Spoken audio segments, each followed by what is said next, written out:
Welcome to Ludical Connections, your trusted source for relationship advice, personal growth, and navigating the complexities of human connection. In today's video, we're going to address one of the most common and challenging aspects of relationships: conflict. Whether it's with a partner, a family member, a friend, or a colleague, conflict is inevitable. However, the way we handle conflict can either strengthen our relationships or create long-term tension and distance. The good news is that conflicts don't have to be destructive. In fact, they can be opportunities for growth, understanding, and deeper connection. In this video, we'll explore how to resolve conflicts peacefully, using effective communication and emotional intelligence. To begin, let's acknowledge that conflict is a natural part of any relationship. No two people see the world in exactly the same way, and our differences in perspective, values, and needs can lead to disagreements. It's important to remember that conflict doesn't necessarily mean something is wrong with the relationship. On the contrary, conflict is often a sign that both people are invested enough to care about the issue at hand. What makes the difference is how we approach the conflict and whether we're willing to engage in healthy, constructive dialogue. The first step in resolving conflict peacefully is to approach the situation with a mindset of understanding, not winning. Too often, we enter conflicts with the goal of proving that we're right, which only escalates the tension. Instead, shift your focus from winning the argument to understanding the other person's perspective. This doesn't mean you have to agree with them, but it does mean that you're open to hearing their point of view without judgment. When both parties feel heard and understood, it's much easier to find a resolution that works for everyone. One of the most effective tools for resolving conflict peacefully is active listening. This means giving the other person your full attention when they're speaking, without interrupting or planning your response in your head. Active listening involves not only hearing the words being spoken, but also paying attention to the emotions behind those words. Are they feeling frustrated, hurt, or misunderstood? By tuning into their emotional state, you can respond with empathy rather than defensiveness. For example, if your partner says, "I feel like you never listened to me," instead of immediately defending yourself, you might say, "I hear that you're feeling ignored, and I want to understand why." This approach validates their feelings and opens the door for a more productive conversation. Another key aspect of peaceful conflict resolution is managing your emotions. It's easy to let emotions like anger, frustration, or hurt take over during a conflict, but reacting emotionally often makes the situation worse. Instead, practice self-awareness by recognizing when your emotions are starting to escalate. If you feel yourself getting angry, take a deep breath and give yourself a moment to calm down before responding. You might even suggest taking a short break from the conversation to gather your thoughts. This can prevent the conflict from spiraling out of control and give both parties the space to think more clearly. It's also essential to avoid blaming or accusing language during a conflict. When we feel attacked, our natural response is to become defensive, which only intensifies the argument.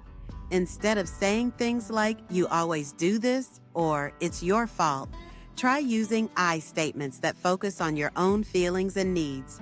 For example, "I feel hurt when you don't include me in decisions" is much more effective than "You never listen to me." I statements encourage the other person to understand how their actions affect you without putting them on the defensive. In addition to active listening and managing emotions, compromise and flexibility are crucial for peaceful conflict resolution. It's unrealistic to expect that every conflict will result in one person getting exactly what they want. Instead, both parties need to be willing to give a little in order to find a solution that works for everyone. Compromise doesn't mean sacrificing your values or needs, but it does mean being open to finding a middle ground. For example, if you and your partner are arguing about how to spend your weekends, a compromise might be alternating between doing something one person enjoys and something the other person enjoys. The key is to approach the situation with flexibility and a willingness to find a solution that respects both people's needs. Another important element of peaceful conflict resolution is taking responsibility for your part in the conflict. It's rarely the case that one person is entirely at fault in a disagreement.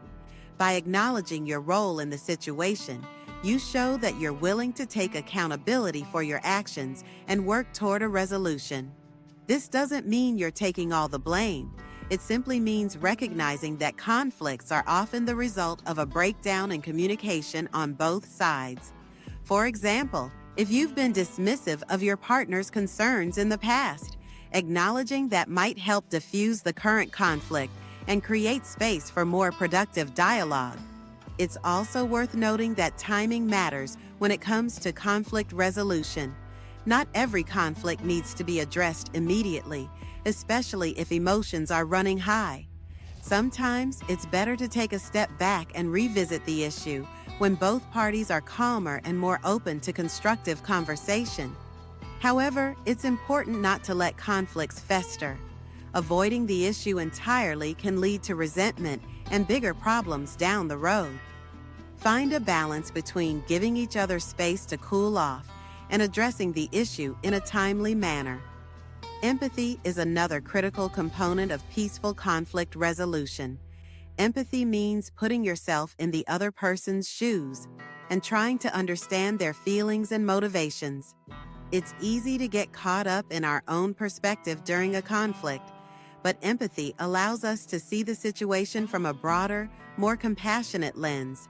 For example, if your friend is upset because they feel like you've been distant, instead of getting defensive, try to understand what might be causing them to feel that way. Are they going through a difficult time and needing more support from you? By showing empathy, you create an environment where both parties feel understood and valued. It's also important to recognize that not all conflicts can be resolved in a single conversation. Some issues may require ongoing dialogue and reflection. If a resolution isn't reached immediately, don't be discouraged. The goal of peaceful conflict resolution isn't to win the argument, but to foster mutual understanding and respect. Sometimes conflicts require multiple conversations as both parties reflect on their feelings and needs. Be patient with the process and with each other. In addition to these strategies, it's helpful to focus on solutions rather than dwelling on the problem. Once both parties have expressed their feelings and concerns, shift the conversation toward finding a solution. Ask questions like, "What can we do to move forward?" Or, "How can we avoid this issue in the future?" By focusing on solutions, you demonstrate that you're committed to working together to improve the situation rather than staying stuck in the conflict. Lastly, it's important to acknowledge that not all conflicts have a perfect resolution. Sometimes the best outcome is agreeing to disagree. This doesn't mean that the relationship is doomed. It simply means that both parties have different perspectives, and that's okay.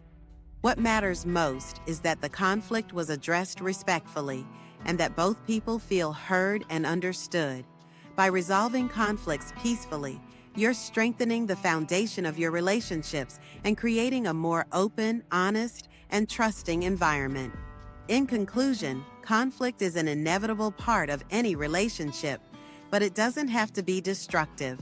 By approaching conflicts with a mindset of understanding, practicing active listening, managing emotions, and being willing to compromise, you can resolve disagreements in a way that strengthens your relationships rather than damaging them. Remember, the goal isn't to avoid conflict altogether, but to handle it in a way that fosters mutual respect, empathy, and growth. Thank you for watching Ludical Connections, and if you found this video helpful, don't forget to like, subscribe, and share it with someone who might benefit from learning how to resolve conflicts peacefully.